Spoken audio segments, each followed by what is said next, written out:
People are spending more time on streaming and social content, right? YouTube just surpassed Disney as well as Netflix.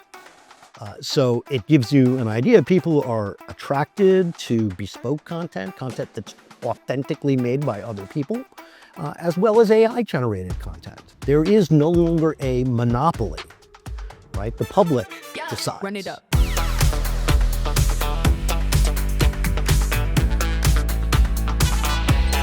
Welcome back to Brands in Play, your podcast for everything immersive marketing.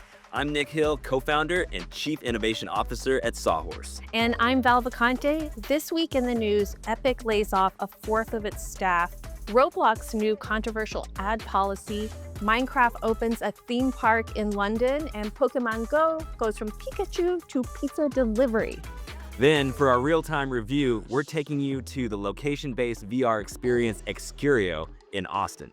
And later, we're joined by Charlie Fink, XR pioneer, author, host of the AI XR podcast, and one of the earliest voices shaping the metaverse conversation.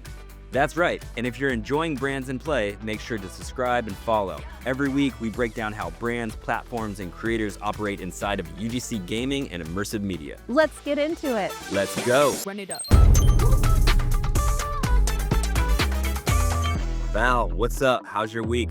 My week's great. It's very, very quiet here in Austin, post South by Southwest. But in terms of announcements for the week, keeping the community going here in Austin, I did want to share April 27th. So for any of you in town, check it out. It's going to be a wide array of industry leaders digging into the rising cost, shifting player expectations, and what comes next for monetization and retention. That sounds awesome. I'm a big fan of what GamesBeat has been doing in the space for a while, so that sounds like a cool meetup. And on my side, just happy to be not at a conference and just back in my house and in the office working, which is good. And yeah, excited from the Sawhorse side. We were just nominated and shortlisted for 3 Shorty Awards for One Battle After Another and Sinners on Fortnite. And of course, that was with our partner, Warner Brothers. So fingers crossed that we take home some gold on that one. Fingers crossed. And I'm so excited for you guys because you've been award after award after award. So, I'm sure something will come from the Shorty. So good luck. Thank you. Thank you very much. And it's a very cool award, too. I don't know if you've seen it, but it's basically like a whale tail. And every year they kind of change it. So it's actually, from a visual standpoint, those trophies are pretty dope. So we'll see. But let's keep moving. Let's jump to the news. All right, so lots happened this week. There's so much to report on. I think I'll start with the elephant in the room, which is this new Roblox ad policy that was announced publicly. And it's super interesting because it's controversial. It's sent shockwaves through the creator community. And everything will officially be rolling out on January of next year. And what they're focusing on is Roblox will take a portion of revenue from its in-game brand deals across the board. So in the past, developers were able to strike their own branded deals that were outside of what Roblox had any visibility into. And then now Roblox is trying to come in and turn that more into a partnership. And from the Roblox POV, they're basically saying that this is an advertising overhaul designed to attract more brand dollars to the platform and increase creator earnings. And so in the near-term changes, and this is happening actually in May, creators will be required to register all brand campaigns in Roblox's ad manager and also apply new standardized advertising labels inside of Studio itself. I can break it down a little bit. There's basically 3 layers here. First is it's a new definition of what an ad is on the platform. And this is in parallel with this concept of safety and transparency. This is what's rolling out in May, which I think is actually good, is basically it's saying that content will now be classified as an ad if it involves compensation from a brand to feature within a creator's experience or if it promotes off-platform products. So no more gray area. This is different than like running a billboard or a commercial inside of a person's game. This is when you do like a branded deal where you maybe reskin something that's inside of that game. In the past, it has been unclear whether that's an ad. They're saying that that 100% is an ad and it needs to be documented as such. The second thing is mandatory registration and labels. So this is where creators must register all paid brand integrations with Roblox before campaigns go live. And so that's like submitting assets for moderation and clearly labeling sponsored content um, visibly in both the experience and on the game page. So no more of, stepping into one of these games and wondering like, oh, is that an ad? Is it not? It is just right clearly up front. And then this is the third thing is the revenue share, which is this is what a lot of the developers are concerned about. And until now, Roblox has allowed creators and agencies to sign independent advertising deals and publish branded content without paying any additional fees to the platform. And starting early next year in January, Roblox is going to be taking a cut. And the exact percentage and how that works has not been publicly announced, but they are finalizing it with creators over the next few months. Have you thought about this at all? So I have thought about it. It's interesting because I've actually developed programs, integrations in Roblox. And, we had a great relationship working with our partner who negotiated the deals with the developer. It gave us a lot of flexibility. It was interesting because we did not get support from Roblox, much support from Roblox, because they did not consider it as advertising or marketing. Right. So on the if I think all of this makes sense. It gives some regulation to it. The however is, I really hope Roblox genuinely support these experiences. Whether it be through promotion, through partnership, and really helping celebrate these type of things. If it is considered advertising, Yeah. um, I mean, I think it's a good signal in a way because it's showing that Roblox is taking this advertising on the platform so seriously and wanting to formalize it, and sort of standardize it, which is a sign that, that is moving in the right direction. But let's talk about it for a second, just from the POV of the creators and the yeah, POV of the brands. And I think for the POV of the creators, obviously they don't want any additional fees. They're already giving 30 to correct. 60% of, all in-game purchases to the platform. So this is another fee that they're going to have to deal with. And then I think one argument that's interesting is they're drawing that comparison to other UGC platforms like YouTube, for instance. When a YouTuber does a branded deal with Nike to do some product placement inside of their video or some sort of talking about a brand or something, YouTube does not take a cut of that. So this is kind of a new way of sort of dealing with brands in a UGC space, and I think that's what has bumped people in the community. Thoughts Yeah, on that? yeah, thoughts certainly. I mean, I think, all of these different platforms, are constantly taking, I know everybody's got to get paid. Get it. Right? Yeah. But like continuously cutting from creators, there's it's creative work. It takes thought, it takes Yeah. an audience. And so I really would not like to see more cuts from creators. But if there's a strategic way also to make it easy for brands to buy, knowing they'll get support promotion from Roblox, knowing the creators are going to get paid, and knowing there are Yeah. those consistencies. To your point of like the gray area, I mean, certainly in some of the work I've done, we had numerous discussions on is that gray area or not. So it's good that there's no gray area anymore. Yeah.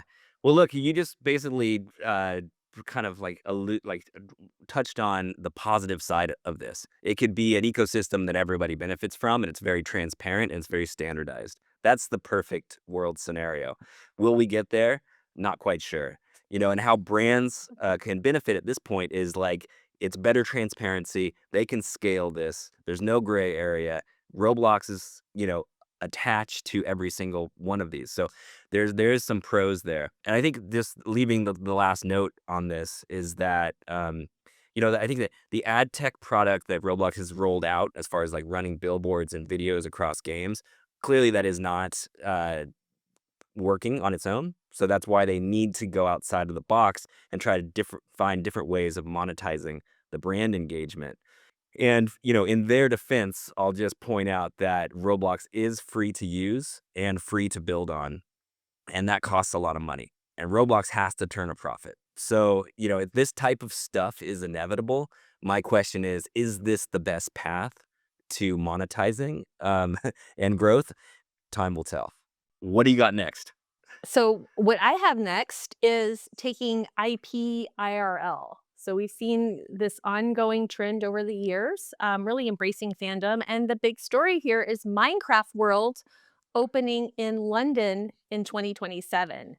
Nice. Um, yeah, so I'm really excited. Minecraft is opening Minecraft World in Chessington World of Adventures in London.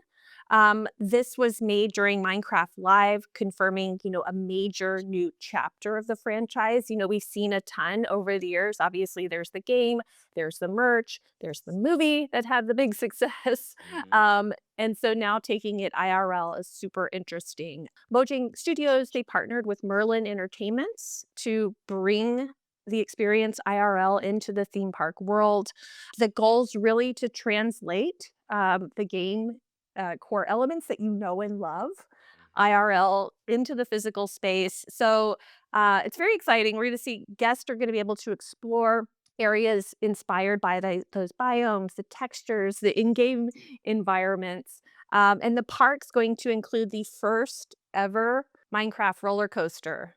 So, like, super, super interesting to see how that's going to develop. But it's really designed to reflect, the feeling and movement through the Minecraft world. Of course, there's going to be food and bev. Their menus really inspired by the game, in-game food and materials. So that'll be interesting to see. Visitors will also have the opportunities to meet mobs, interact with the characters, and discover details that really reward those longtime fans. Mojang confirmed they like actually brought creators into the process, so kind of building, pun intended, on the creator play. They are bringing them into the process to help solve some of those complex design challenges. And one of the biggest quotes from the story here is that Mojang stated, this is truly an epic collaboration between Mojang Studios and Merlin Entertainments. But we also recruited creators to help with some of the trickier challenges. So I think this is really nice that, as we've, you know, talked about on the show, is that the importance of bringing your community into the mix and the design. And this is just a great example of that. Sounds super fun. Like, I would love to check this out and just really see how the gameplay pans out IRL. What do you think, Nick? I think it's cool. I mean, it reminds me of Super Mario Land at Universal, which is just down the street from me here in Studio City. I've been there a couple times with my kids, and it's awesome. It's like immersive. It's fun. You step into the game world, and it feels psychologically, just different and interesting. And then you leverage different like immersive technologies to even take that further for the user. So yeah, I mean, I'm a big fan of this stuff, especially for massive IPs that you have these huge built-in audiences. Like, give them a physical, real-world place to go to. So it makes sense for Minecraft. But moving on to my next story, unfortunately, it's a sad one. Epic lays off 20% of its workforce. So Epic Games, the company behind Fortnite, announced that it's cutting over 1,000 jobs. This just happened, and the CEO Tim Sweeney said that the downturn in Fortnite engagement that started back in 25 means that they're spending more money than they're making. And so these layoffs are coming from the Fortnite side, not the Unreal Engine side. We know that Epic also makes Unreal Engine. It's the 3D engine used for broader gaming and the entertainment industry. I think that is still kicking. I think on the Fortnite side is where they really kind of scaled back that staff. And in addition to the staff cut, they're also planning on a $500 million in savings through reduced contracting and marketing spend, which means that they're going to be doing maybe less partnerships and less marketing around the sort of the game itself. And it's interesting because this news comes around the same time that they increased the price of the V-Bucks, which is Fortnite's in-game currency. So now basically saying it's higher cost to run the game, so those are also going up. So the combination of all this is tricky. And so what does this mean for UEFN and the sort of branded island side? From my perspective, I feel like this means that the teams that were in place on Fortnite are doing less content curation, less partnerships, and less licensing work because they were like kicking ass for the past couple years, bringing in the top of pop culture in. And I feel like if that Nope. team is getting slashed a bit, I wonder if they're still going to produce that level of quality and pop culture partnerships. So I'm wondering, like, does that create an opportunity for the creator community on the UEFN island side to bring more brands in? Because if they're not getting deals through Epic directly, maybe that's going more of the direction of the brands. And it comes at another interesting time because we know that Disney has invested $1.5 billion in Fortnite. They basically went all in. And also this Mhm. week, they released the Star Wars asset pack for creators all across UEFN. So creators can now build their own worlds leveraging the Star Wars IP. And I think my last thought is that are they moving in a direction more like a Roblox? Because you look at Roblox, Mhm. right, and they don't produce anything. They just Mhm. make the platform. They're not creating any sort of curated games for the community. They just make one of the best scalable UGC gaming platforms in the world. Is this an indicator that Fortnite might be trying to focus more on UEFN and less on the Fortnite game itself? I don't know. What are your thoughts? I don't know either. It's so interesting. I mean, I'm curious to see what's gonna happen with Star Wars and that IP and creators. I mean, I kinda see it as a test bed at the moment, right? We'll see what happens with Star Wars and the creators. Is that the avid like, are more IP gonna be doing that? That could happen. Another Right. one could be, as you said, with the brand builds, like, maybe that's the only way that you connect with your brands and fandom are, Through the through creative UEFN mode. side. Yeah. Correct. So, I I'm mean, it's very still curious to see. yeah, like, I know the size of the platform has been, shrinking a little bit, but it's still a massive platform to engage with a ton of, massive audience, and also the ability to spin up a game quickly and create that connection with your audience, so it's still, like, a pretty awesome platform. But what do you got next on your story? Hey, okay, the next one, I'm really excited about this story. So it's Pokemon Go brings Pikachu to pizza delivery. Is Pikachu delivering pizza to your door directly? No, it's not what the story's about. Um, but what it's about, it's really exciting, is that when Pokemon Go launched back in 2016, I can't believe it's been a decade, but it has. But when it launched back in 2016, as we know, it was a global phenomenon. Like everybody's like, oh, I got to download it. I got to play. I got to catch Squirtle, what have you, right? And people were scanning, right? Scanning murals, scanning different areas, storefronts, parks, what have you, and capturing all the different angles, the weather, all of that with Pokemon Go. Now, one of the things that happened is that Niantic, who created Pokemon Go, so they're using all of that data, scans from fans all around the world. And here's where the story gets really interesting. So Niantic used those anonymous scans to build a visual positioning system, or VPS. And what that is, it's a hyper accurate map of all the real world. So everything that's happening all in the real world. Um, and that can actually locate a robot in seconds. And by 2026, that data set has grown to more than 30 billion images and contributed to 143 million players. That's a lot of images and a lot of players. Um, and really, with all of that data, that's where the robots come in. Um, Niantic partnered with Coco Robotics. You've probably seen them. They're the sidewalk sort of delivery Yes, robots. They look I really love them. cute. Yeah. They're in LA. Yes, of course. Um, so they're in LA, Chicago, Miami, Helsinki. But these robots, they're now navigating by using Pokemon Go that's trained VPS. So they're trained on Pokemon Go. So again, Pikachu not delivering to you directly, the robots are, but they're using all of that data. And big data in really great ways. And as we know, the robots are delivering not only pizza, but groceries and all of those bits and pieces. But there have and Niantic CEO, he really captured the moment perfectly. And his quote was like, "Getting Pikachu to run around the world and getting a robot to navigate it safely, it's actually the same problem." So why does this matter for brands? So this is really important for brands because it shows what happens when fan behaviors, right? So like Pokemon Go, you scan, fans are scanning and getting rewarded for that information, but how those behaviors can train the next generation of intelligent systems.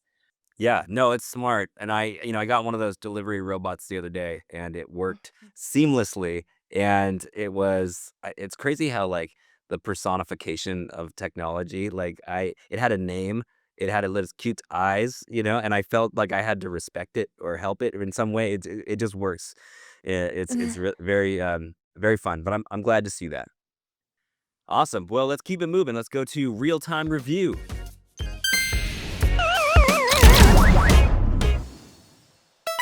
Awesome. So for this week on Real Time Review, we're talking about Excurio. It's a location-based free roaming VR experience, and it's all built around cultural and historical themes.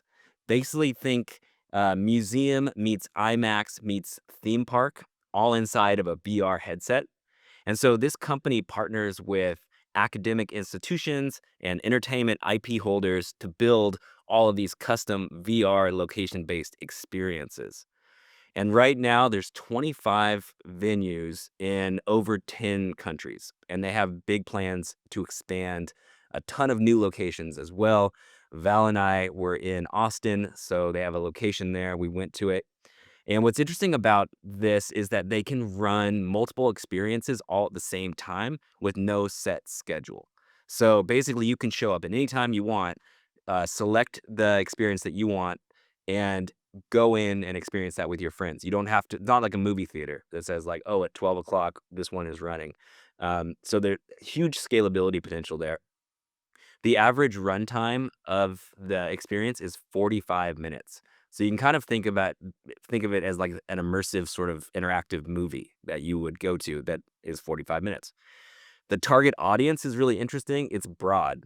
These are designed for all ages. So you're talking about young kids, middle-aged people, and even like seniors. And if you look at the visuals of people that are in there doing this, people of all ages. The price of the ticket is around $35 to $45 per adult, with discounts for kids and seniors, which is a decent price. And as far as the user journey, essentially you go in, you buy your tickets from the kiosk, you select your avatar, you select what experience you want, then you walk over to the side, you hand your ticket to somebody, they get you fitted with a headset. You're there with your group of friends, and then you walk into this huge open space, this big white room that has random people standing around with headsets. And it looks a little silly, but once you actually are participating in it, you are basically transported to a totally immersive, interactive world. You are on your own trip, which is super exciting. The experience that we decided to do was the Horizon of Khufu, and that basically is all about ancient Egypt from 4,500 years ago. And when you kind of like walk into this world, you're kind of like at the start of a pyramid, like the base in today's time, and then you're talking to this NPC Egyptologist, this character that is basically walking you through the experience. She like brings you into the temple, and you walk in with your friends, and then she's giving you information about these ancient pyramids. And so you're exploring that pyramid and you're also exploring broader Egyptian culture, which is really cool. It's educational. Was this a good experience? I'll tell you the good that I liked was Immersion is extremely high. This when you walk in, you feel like you're there. The quality is good. The sound design is fantastic. You actually feel like you're there. One example is there's a moment where you have to duck in a little hole and sort of like go down a corridor, and you feel like you have to you do, do that with your body, and you feel like you're just so connected with the space. But what I really liked about it was how social it was. This is a communal experience. You go there with your friends. You can go solo if you want, or you go with your friends, and you're all in there together experiencing it at the same time. And that's one of the issues I have with VR in general is right now it's kind of like an isolationary activity. Like especially with my family, like I've got kids and a wife, and I'm here. Like if I put my headset on, I go away. Doesn't really make sense. But if that is a shared experience, then it's something that can get more scale. And these location based are all shared experiences. The bad, I'll say, is that I did get some headset fatigue toward the end. So 45 minutes of having this on my face. Toward the end, I got a little fatigue. I gotta flag that. I also thought that the storytelling itself is on rails with a lack of interactivity. So it is immersive and you feel like you're on this ride, but there isn't a lot of like creativity to kind of expand the story. You can't deviate. You have to kind of stick within the story. So I think that's an area that could be improved over time as technology improves. And I felt like the NPC was not dynamic enough. Again, that NPC was on rails. There's also a guide, which is a cat that has supernatural powers that also gives you a tour. That cat is cool. But I'll say that in both instances, those NPCs are not making eye contact with you, and they're just on one path with one script. So I feel like that's an area that needs to be improved. I definitely think with AI coming into the more of these experiences that they build, they'll be able to add these layers of interactivity that currently aren't in there, especially on this experience that we did. And is it innovative? Absolutely. I think that the location-based VR space is growing, and we see a lot of indications of that. So I'm excited to see it. More experiences are coming from Excurio over the next year. More brand IP is coming in. So I'm really curious to see how this medium evolves and how that company evolves. Completely agree. And then also on a positive note, what I did appreciate is that they did design for everyone. So if there was a person in your party who is in a wheelchair, they did design for that. So I thought that sort of accessibility aspect was really important. True. I think the price point was nice as well compared to other competitors. I'm not going to name any names, but compared to some of the competitors on the market, you're looking at a $75 price point for, say, a 15-20 minute experience. So much longer experience, much lower price point. I did have the fatigue as well, though. So I did feel like it was a little too long. But all in all, really great. Yeah, I agreed, and definitely recommend people to try this out if they have not done it. And I think what I would like to do is I would love to bring my kids and my father-in-law and my mom. I want to bring in people of Yeah. all a group of all ages and go do this because those two groups have not really done much in VR like I have. So I would love to bring them together. I definitely recommend that our listeners go check it out. Absolutely. All right, what's up next? So next, we are having our interview with Charlie Fink. Awesome. Let's go.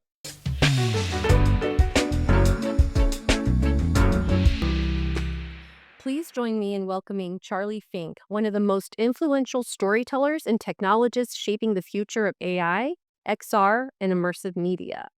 Charlie covers AI and XR for Forbes and co-hosts the AI XR podcast. He's the author of 2 landmark books on the metaverse and spatial computing, and he teaches emerging media at Chapman University and Arizona State University. His 40-year career spans Disney, where he conceived the idea for The Lion King, to pioneering early VR, virtual world entertainment, to leading creative innovation at AOL Studios. Today, he's exploring the next wave of AI, native storytelling, as the co-founder of Anime AI Studio with director Rob Minkoff.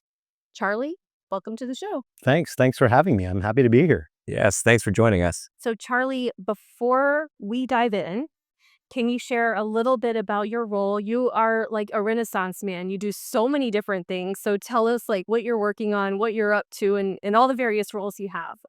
Yeah, I'm an old guy who makes up jobs for himself. So I have like 5 jobs. As you mentioned, I continue to write for Forbes. I've been doing that for 10 years. It is great to be associated with the Forbes brand. And that certainly has made a lot possible for me, including writing 2 books. The books were special because they were AR-enabled books. So you read them with your phone in your hand, and they've got animation in them and video and all sorts of things that a two-dimensional book could never really have. Aside from writing and teaching, I have a consulting practice. I am, as you mentioned, working on some vertical streaming series made with AI. One I'm doing with Rob, another I'm doing on my own. It's called the Neighborhood Podcast, and it's an AI-generated soap opera about a murder of a podcast host. Okay.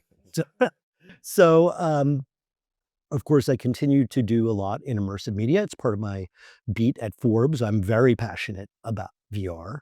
Of course, we're going through another kind of VR winter here. That might be worth talking about. I mean, VR has not become the thing we all hoped it would be, and there are good reasons for that. Um, and of course, everybody's curiosity has been drawn to AI, as has mine. If you want to stay relevant today, you better be talking about AI. Can I do a follow-up question really quickly about VR? You've seen the changes and waves of VR in the past. It's kind of done this, pretty consistently. Then obviously during the pandemic with Meta rebranding itself, acquiring Oculus, going all in. We're all in our homes. Everyone's going to adopt it. Everyone at Meta is going to work in a headset. None of that happened. I guess from my perspective, just being in the space for about 5 years, I just see it continuing to do this sort of dip. Do you think that's the plan? Or do you think it could somehow grow bigger than that? I don't know if it's going to grow bigger. It's a legitimate kind of technology for entertainment and training and simulation that's not going away. Uh, the first VR winter happened in 2017, 18, and to a certain amount in 19 until the Oculus Quest was released. There was a big buildup to the release of the first Oculus headset. And of course, it was a PC VR headset.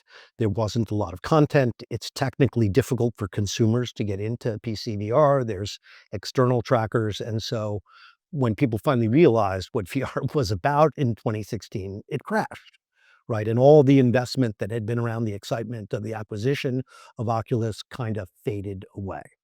Then the Quest came out, and the Quest had tremendous pickup at first, right? There was all this pent-up demand for the Quest, and then the pandemic hit right after it and shot it through the roof, right? Used Quest headsets were going for $800 on eBay, right? Because VR is a great way to be together if we have to be apart.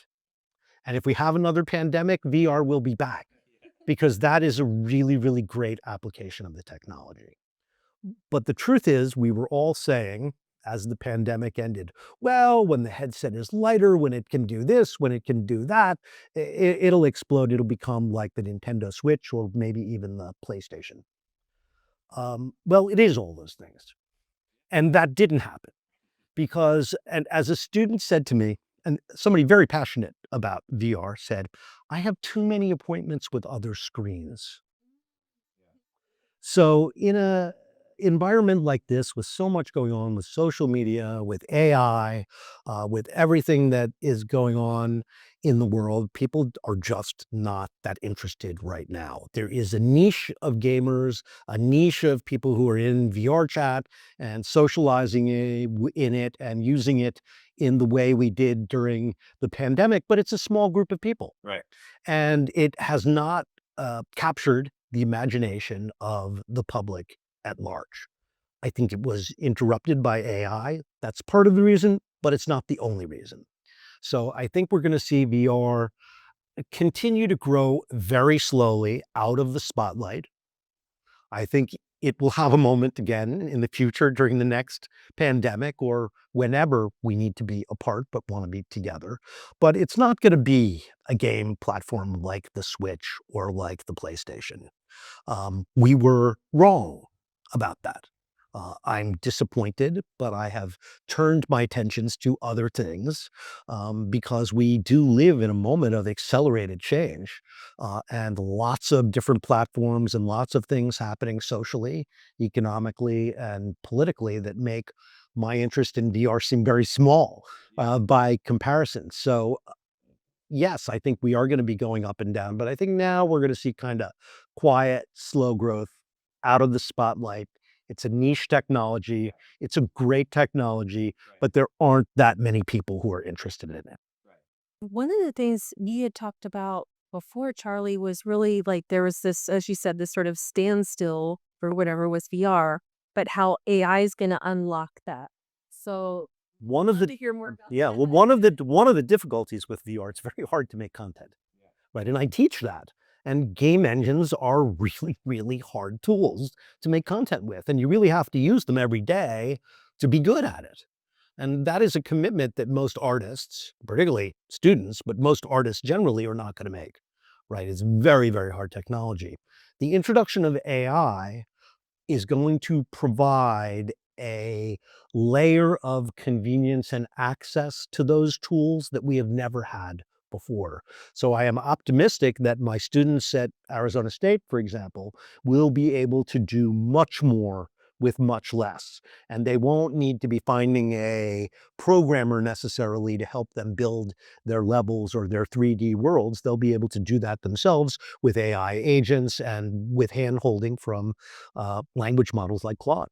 Well, how does that impact the broader entertainment industry? Like you just referenced like how it's easier, it's lowering the barrier to entry for students to like come in and make stuff, democratizing, right? But let's talk about the broader entertainment industry. How is it being impacted? How should they leverage it? What are your thoughts on that? Gosh, well, as we mentioned at the top of the podcast, I am working on a vertical series for social media that is made with AI. I've got the Neighborhood podcast that is my personal project, as well as the project that I'm working on with Rob. And we have a big star involved, Maddie Ziegler from Dance Moms. And, she's a girl race car driver. And that is a very, very commercial project. And it is going to look like a big animated project, even though it's made with AI. Whereas the Neighborhood podcast is a little bit grittier, it's live action, but it's made entirely with AI. So there are a couple things going on here. Um, First of all, the studios used to have a huge moat around the entertainment industry that prevented people from making content. They had a monopoly not only on financing and distribution, but on the means of production, which were all extremely expensive. So you needed big permission to make content, right? That's no longer true. The other thing that's happened is that the traditional distribution platforms, when I moved to Hollywood in the mid 80s, after I got out of the Art Institute of Chicago, um, Hollywood was defined as being 5 studios and 3 television networks. And if you wanted to make anything of substance, you had to get permission from one of them. Right. And they had to finance it essentially. Yeah, they had to finance it. So today, of course, all of that moat for distribution and production is now gone, right? There aren't 3 TV networks who decides who's going to be a star. The public decides who's going to be a star on social media. So you have a confluence of a few things, right? People are spending more time on streaming and social content, right? YouTube just surpassed Disney as well as Netflix. So it gives you an idea. People are attracted to bespoke content, content that's authentically made by other people, as well as AI generated content. There is no longer a monopoly, right? The public decides. So, one of the things we talked on earlier was the metaverse. And I know you got big questions. Yeah. So I mean, like let's just like talk about it broadly, right? Well, my first book was called Metaverse. So Charlie Fink's metaverse, right? So basically, and I think Zuckerberg kind of destroyed the word for all of us, unfortunately, right? How have you seen the metaverse change over time since the beginning? Obviously, we know Snow Crash and Ready Player One, like it was this big vision. Of course, in Ready Player One, it was called the Oasis, not the metaverse. Exactly, right. So it was Snow Crash that coined the term specifically, but it doesn't exist. It's never existed. We haven't got anywhere near it. I would say that maybe Roblox is one of the best examples. You are 100% correct about that. Well, I'm curious, okay, how have you seen that kind of path? How far are we off to getting to it? And how should brands be thinking about it right now? Well, you brought up Roblox, and my students are having a midterm next week. And one of the things in the midterm is what is the metaverse? And the metaverse is 3D connected virtual worlds. So Roblox is very much a metaverse. Fortnite, creative, very much a metaverse. And in fact, on Minecraft is a metaverse. Now, there is a school of thought that all these metaverses will be connected somehow. Interoperability. That is not personally to me that important, right? I don't think somebody from World of Warcraft needs to bring all of their assets from World of Warcraft with them into Roblox. Right. The other obstacle to having this one big metaverse is that China and the West don't have the same internet. Right. And the Eastern internet, the Russian internet, is controlled by the government and highly censored. So you're not going to have one uber metaverse unless you define the metaverse so broadly that you're just saying that telecommunications infrastructure in the world is the metaverse. And certainly if Matthew Ball were here, that would be his perspective, right? That there is this uber connectivity. Yeah, that's how you define it. Which is, yes, so it's how you define it. But from a practical standpoint, I don't think in my lifetime these things are going to be connected. But this idea of being with people remotely in a social 3D artificial world is a very valid concept. It's compelling. I've spent hundreds of hours doing that. And I really enjoyed it. I thought it was a great thing. But again, I have appointments with other screens now and other technologies now. But going back to this concept, what should brands do? You've seen brands rush in at different times, right, for their headlines that they get.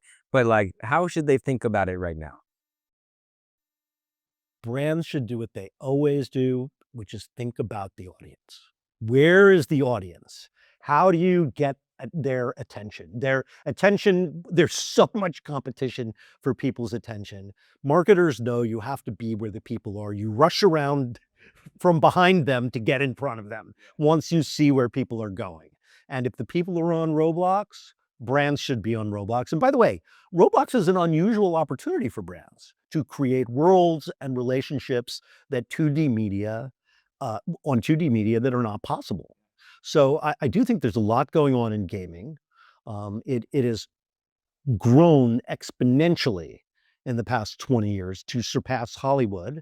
150 million monthly active users on Roblox. Yeah. And so part of it, of course, has been mobile, has been part of that, right? As people have gotten tab games with them all the time. 50% of those users are on mobile and they're playing casual games. And it's interesting with that. We actually, some of the work that I did, part of it is that evaluation process, right? Like, do you build an entire world, or do you go where your players and audience are? And if it's a brand that people maybe don't know about, it's like, are you going to drop $1 million to build a world and then pay media to drive them there? And oh, by the way, what is this brand? That's right. Whereas like, in that case, hey, go where your consumers are, pop up in the games that they already know and love, reward them with, the power-ups in those games and get them coming back. Well, that's obviously exactly what marketers have done in media since the beginning. No matter what the media are. Find the audience, find the platform, and be there. That's it. But you said something very interesting about community and sort of like a new opportunity for brands to engage with audiences in ways they never could before. And I think that's one thing that brands miss when they look at these spaces is like, oh, I'm going to spend all this money and do a marketing activation. It's like, well, you can kind of build something persistent and you can have an always-on communication with that community and kind of build brand loyalty and love in a way that they kind of do on social media. But a lot of brands are not thinking that long-term investment in how they engage with these audiences. The thing is, a brand is not an entertainment company. A brand is not going to make a hit game. Not yet. Look at what's happening with that revolution in Hollywood right now. It's like with marketing, all the brand dollars are shifting into entertainment, branded content. They are becoming entertainment. That has to do with social. Yeah. And video entertainment. Yeah. And again, it is very, very hard to tell a story that people are interested in. Whether you're making it with AI, whether you're making it in Hollywood, whether you're doing it, an influencer is doing it on social media, it is hard. Good story. And people want to watch and engage with.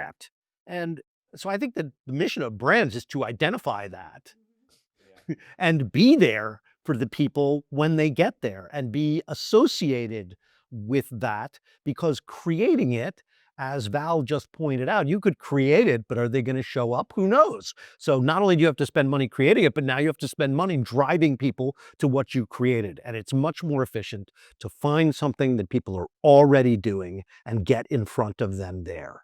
I completely agree. And like on the community point, it's not just like, hey, we're part of the community. It's like really understanding the community. What is something that the community's missing? Maybe it's a way that they're not connecting with, whether it's an influencer, whether it's whoever. Well, you mentioned power-ups, which is a fantastic way to organically be integrated into the entertainment without hitting people over the head, without selling them.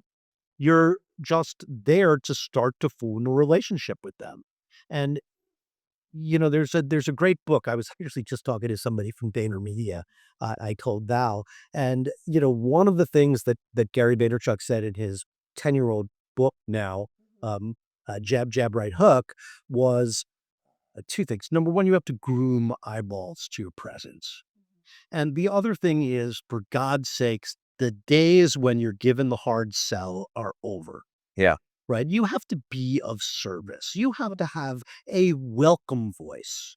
And then when you have a welcome voice and you are of service, once you've established that kind of brand relationship, then you can go ask for a sale and have credibility. If the first thing you do is ask for a sale, people are like, who the hell are you? I'm not buying something that an advertiser is selling me.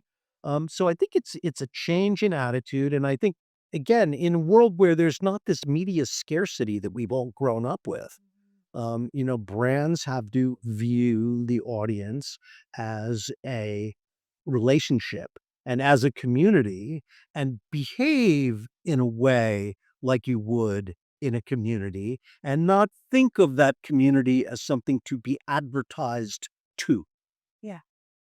So we are nearing the end of the show, and Damn, that went by fast. That's 30 minutes. We can listen to you talk all day, man. But we're out South by. You got places to be. So as we're wrapping, is there one thing that you want the audience to take away, from the conversation today, from what you're doing? What can you share? The impact of AI on entertainment, media, and brands is at its very beginning.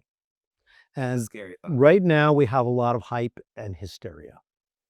But as it all settles down into reality, we are going to see its impact in social media and in the economy and in our society. And I can't tell you what's going to happen. I think we are at a moment of extreme disruption. But I will say to your listeners and to mine, moments of destruction like this are unprecedented opportunities for brands and companies and individuals today to reinvent themselves. Yes. And to reestablish those brands in this new context. And it is a tremendous opportunity.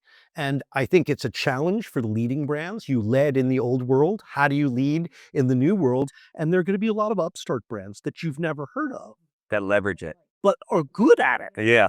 And establish themselves. It's sort of like the way Vice appeared Yeah. in the early social media days. Right now, setting aside everything that's happened with Vice is not a good example for anything. But new brands do emerge. Yes. At moments of disruption like this. So if I were a big brand, I'd even be thinking about launching new brands and spin-off brands that are more organic and are less associated with the old way of selling one to many. Well said. Well, Charlie, I could talk to you all day, but we got places to be. We're at South by. Thank you so much for your time. We're fans of your work, and we appreciate you coming on the show. Appreciate it. Great to see you.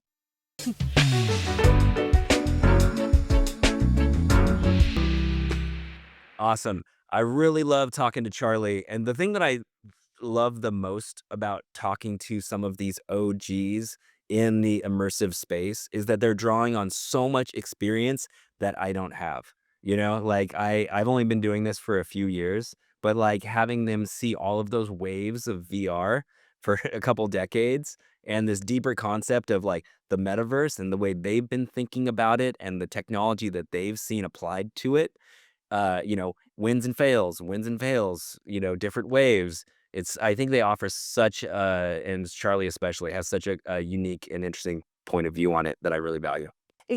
Completely agree. I mean, he is a pioneering powerhouse, right? Yep. Everything from exploring what's new to reporting on it to evolving those experiences. I mean, I love that Charlie just doesn't sort of talk about experiences, he's creating them. And Yep. it was, yeah, and it was just really interesting to hear, like, his take on the state of AI and XR, and really talking about those different gaps. I mean, revisiting the metaverse. I mean, I love this interview with Charlie, and then also how he touched on the AI narrative storytelling and like what he's doing with Animate. I mean, all super incredible. Yep. And then of course, he's got his pod too.